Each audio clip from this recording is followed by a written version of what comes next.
Sindaco, il giorno tanto atteso finalmente è arrivato, la tappa del Giro d'Italia che passa anche per Pieve di Soligo. La città come si è preparata ad accogliere questo appuntamento?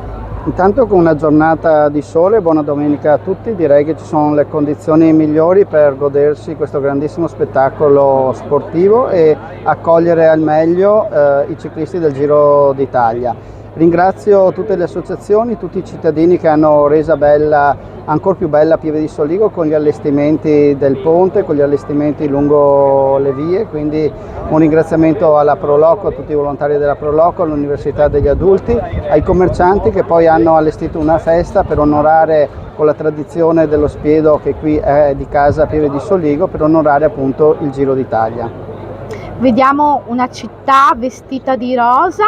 Quando avete iniziato a preparare il tutto, gli allestimenti? Gli allestimenti sono partiti nei giorni scorsi, ma ancora questa mattina c'erano delle persone che stanno ancora addobbando proprio per rendere bella e accogliente Pieve. Un saluto a chi ci sta guardando, un invito magari a venire a Pieve di Soligo. Certo, c'è lo spiedo, quindi ben volentieri venite a vedere la tappa nel centro cittadino o lungo le vie di Pieve di Soligo.